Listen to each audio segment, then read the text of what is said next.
came here from somewhere in Indiana. I don't know what city. And he brought his wife and his little boy. This is Mr. Holland. Mm-hmm. What about Mr. Ryan? You said Mr. Ryan died the summer of 1940. They had a big procession down Dowling when he passed. And Mr. Holland? The whole Third Ward mourned the passing of Jimmy Ryan. But Mr. Holland came in, took the reins of the, I want to say presidency, I mean principalship. And about how many students, did Yates have a lot of students enrolled? Yes, because it was the only high school on this side of town. Okay. We only had 3 high schools, Jack Yates, Booker Washington, and Phyllis Wheatley. Okay. And Phyllis Wheatley and Jack Yates were big rivals during that time. We had what you'd call Turkey Day. Yes, man. Oh, they had Turkey Day. The big football game between those 2 teams. And it didn't make any difference who won. Somebody was going to get the behind whipped anyway after the game. Oh, man. Did they have parades back then? Parades? Yeah. No, they had a parade on what they called Armistice Day then. Okay. November the 11th. And all the high schools were supposed to participate. They put the Negroes in the back of the procession after the animals and all had dropped their droppings all down the street, and they made the Negro schools come. I heard about something like that. And Mr. Holland was one of those who said, no, I'll not have my students tramping through elephant crap and whatnot, and he refused to let his students participate. Finally, Mr. Bryant at Booker Washington went along with him, and eventually Mr. Cotwell of Wheatley decided that they would no longer participate in that prejudiced promenade. But I'm trying to think of some of the other things that he did. I remember once across the street there was a grocery store. Did they have any vocational schools at Yates back then? Like the boys took shop and mechanical drawing. Okay. And the girls took sewing and cooking. Okay. That's all. Okay. And the only foreign languages that were offered were 2 years of Latin, whether you liked it or not. Because you had to have 2 years of a foreign language in order to graduate from high school. Oh, wow. And it wasn't until after I graduated that they added Spanish to the curriculum for blacks. However, I learned later, many years later, that at Wheatley, they taught French and Latin. I guess a lot depended upon the principal of the school. Right. But hold it.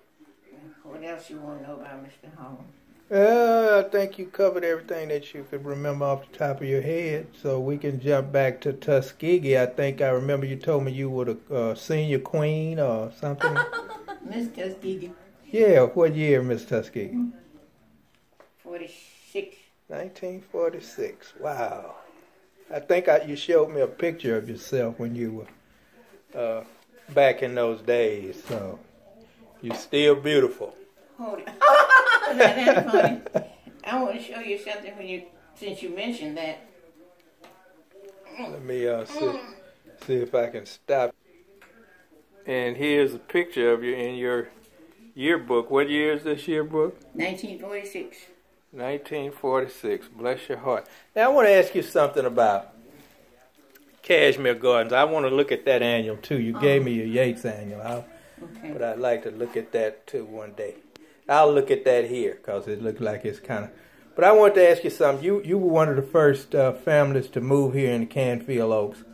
What can you tell me about prior to. Oh, that's a beautiful picture of you. Okay, Miss Byers. Miss Tuskegee. Miss Tuskegee down there. Let's see, what year was that? Yeah, that is. Miss Tuskegee. I had a couple of friends to graduate from Tuskegee. Real close friends, yeah. So tell me a little bit. We might have enough time for you to tell me a little bit about Canfield Oaks. When you moved in here, what was over here that you can remember prior to moving in your home? Okay, we moved here December 1950. Okay. Because I married on December 20th, 1950.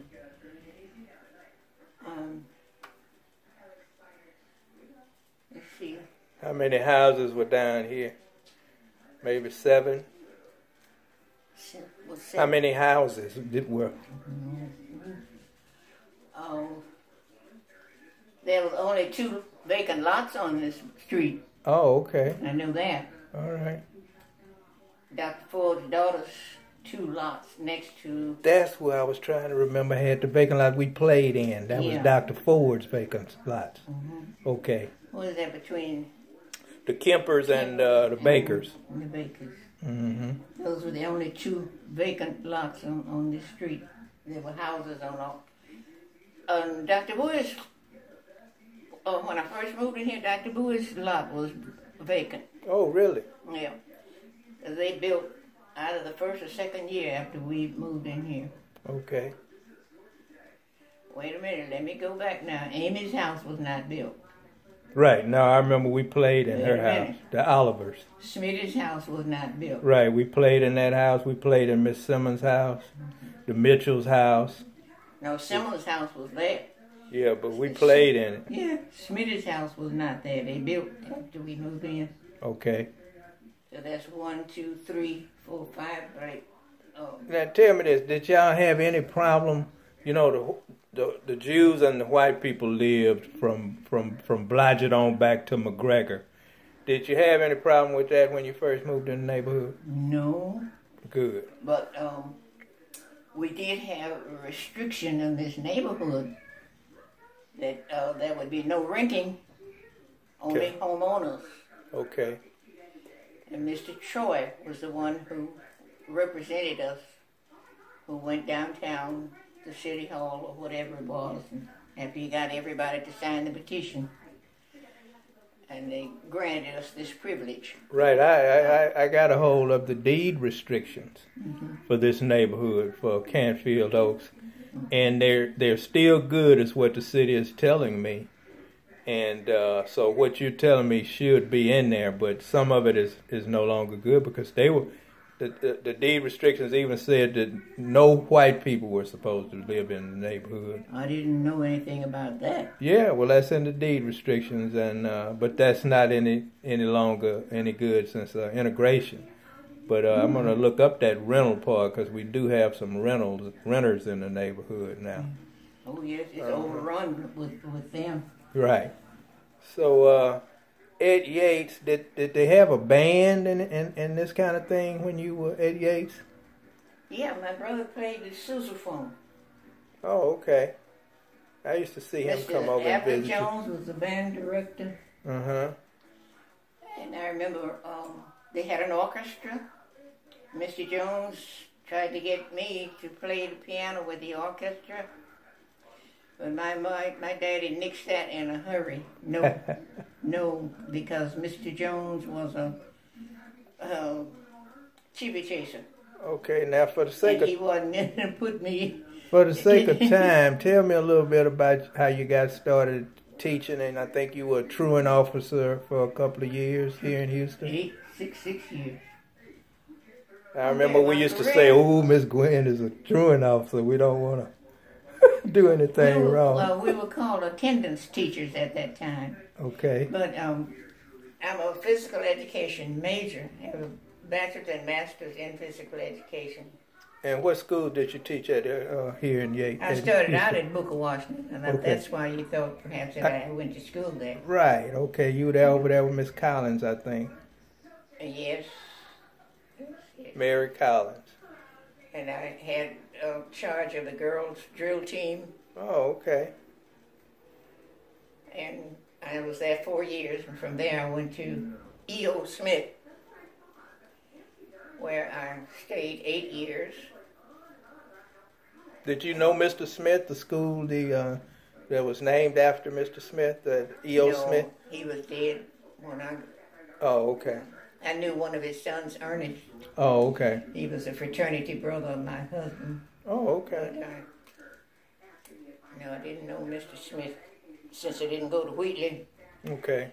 But 8 years there, and when they built the new Yates, the swimming teacher from Ryan Junior High School went over to the new Yates, so Ryan needed a new swimming teacher, and Miller Junior High School needed a new swimming teacher. So I went down and applied, and because I had taken the WSI course and passed it with flying colors over here at the YMCA, sponsored by the Red Cross, of course. Was Mr. Daniels over there or Mr. Yeah, White? Raymond Daniels. Okay. So I went to the old Jack Yates to Ryan and taught there. I think it was 3 years, and I went into the attendance department where I spent 6 or 7 years. I've forgotten now. That's what we call the truant officers? Yes, what it was called. But we were not allowed to pick up students. We couldn't do that. So we were not officers. But we had to go out and investigate, find out why these children were not coming to school, and if there was something like they needed clothes or they needed food or something, anything that we could do to help them, we would refer the parents to the proper sources so that they could keep the children in school. Many of them, however, were just trifling parents who were on welfare, who had been on welfare all their lives, and their grandparents and their great-grandparents had been on welfare. Right. They never intended to work, and probably not working today. Just trifling. But I think I spent 6 or 7 years with that, and then the integration came in, and they sent me back to Ryan. No, the integration came after I went back to Ryan in 1970. That was the strangest thing. Seems like all the best teachers that he had over there, they sent to the white schools. That's what I heard. We've got about 1 more minute here on this recording. Is there anything else you like on your mind that you'd like to talk about? No, but my last years were spent with teaching the special ed program, which involved the pregnant girls. Okay. And those were the most miserable years I ever spent on a job. Those girls were not interested in learning anything. Now, what school was this at? At Jeff Davis Hospital. Oh, okay. On their campus. Okay. We had 4 little buildings there. It's still segregated or integrated, were you? And I taught a little bit of everything. Okay. English, history, civics. You got about 10 more seconds. A little bit of everything. Even had me teaching art, and I never had a class in art in my life. Well, I certainly appreciate your time, and maybe we'll, if you think of anything else, maybe we'll talk about the changes from segregation into integration here in Houston and some of the changes you've seen in your lifetime. Okay, we'll sign out right now. Thank you very much. You're welcome.